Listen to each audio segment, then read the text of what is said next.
슬기로운 라디오 생활 2부 시작했습니다. 이어서 슬기로운 생활을 위한 생활백서, 매주 목요일은 매일 먹는 식품, 또 건강을 찾아주는 약품, 제대로 먹고 올바르게 사용하는 방법 알아보는데요.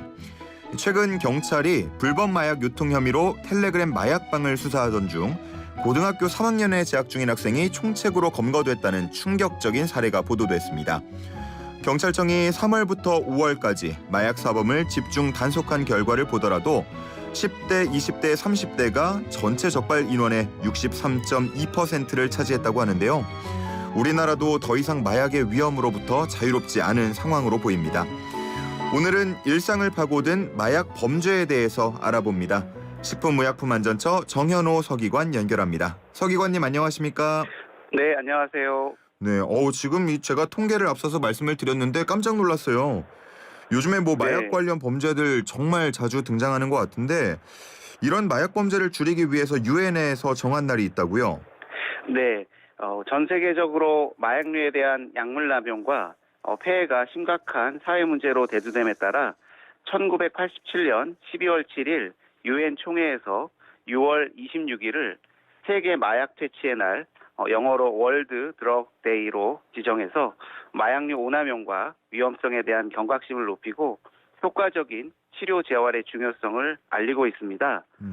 참고로 이날은 청조 말기인 1839년 중국의 한 지방 총독이 영국 상인으로부터 압수한 1000톤 이상의 아편을 소각 폐기했던 날입니다. 6월 26일이면 얼마 전에 지났는데 어떻게 우리나라도 이 날을 기념하고 있나요?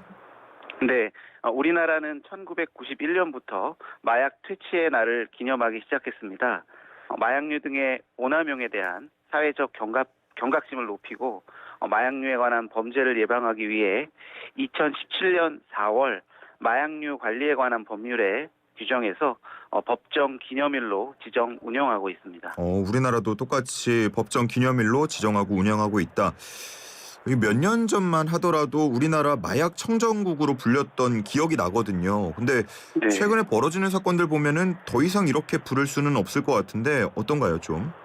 네, 인구 10만 명당 마약 사범 적발수를 일컫는 마약 범죄 개수가 20을 넘으면 마약의 급속한 확산 위험이 있다고 봅니다.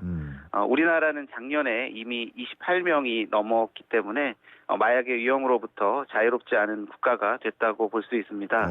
마약으로부터 안전한 대한민국을 지켜나가기 위해 중요한 시기라고 할 수 있겠습니다. 네, 마약 청정국이라는 건 이제 좀 잊어야겠다 싶고, 자, 그렇다면은 우리나라의 마약 사범 연간 얼마나 발생하고 또 증가 추세는 어떤가요?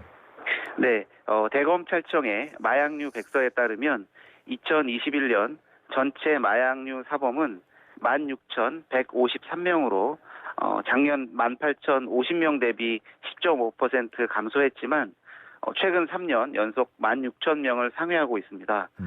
특히 2021년도 전체 마약류 사범 중 20에서 30대가 56.8%를 차지해서 젊은 층의 마약류 범죄가 심각한 것으로 나타났습니다. 젊은 층의 마약류 범죄가 심각하다. 인터넷 같은 거를 잘 다루고 그런 것과도 연관이 있는 겁니까? 네, IP 추적이 어려운 다크웹과 또 유튜브나 SNS 등 인터넷을 통한 마약류 판매 광고를 접한 뒤에 예.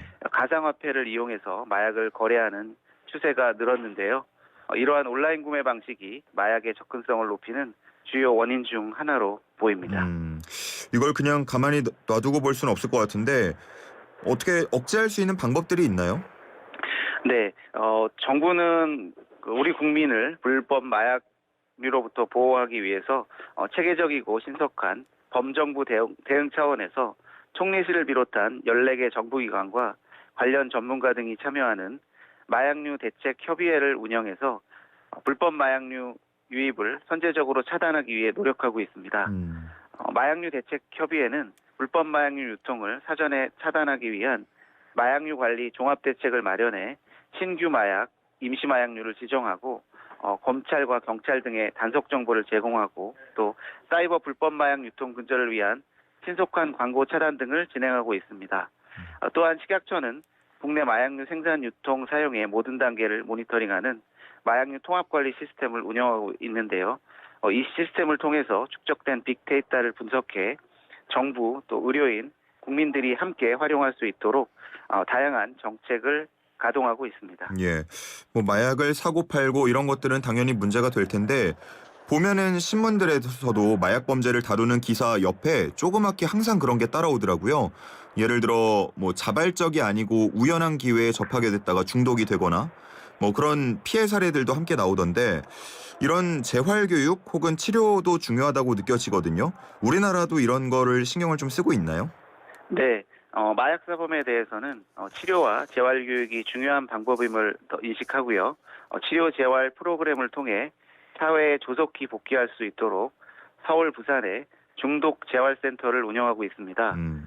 또한 2020년 12월부터 법원은 마약류 사범 유죄 판결 또는 약식 명령을 할 때 200시간 내 수강 명령 또는 재활교육 프로그램 이수 명령을 병고할 수 있도록 마약류 관리에 관한 법률이 시행됐습니다. 모든 마약 사범이 재범 방지 법정 의무 교육을 받게 돼서 재활교육 등으로 인해서 재범률이 낮아지고 사회 복귀자가 많아질 것으로 기대하고 있습니다. 네, 알겠습니다. 끝으로 전하고 싶은 이야기 있으시면요. 네, 정부는 마약 없는 밝은 사회, 건강한 대한민국을 만들기 위해 범정부 대응 체계를 마련하고 의료용 마약류 오남용 예방 전담 조직을 추진하는 등 마약류 안전관리 체계를 더욱 촘촘하게 구축하기 위해 노력하고 있습니다. 하지만 마약으로부터 안전하고 건강한 국민을 지켜내기 위해서는 정부의 노력에 더해서 국민 모두가 마약류 폐해의 심각성을 인식하고 마약류 퇴치 홍보 대사가 돼야 할 시점이라고 보입니다. 네, 알겠습니다. 모두가 노력해서 마약 청정국으로 다시 돌아갔으면 하는 바람입니다. 여기까지 듣겠습니다. 감사합니다.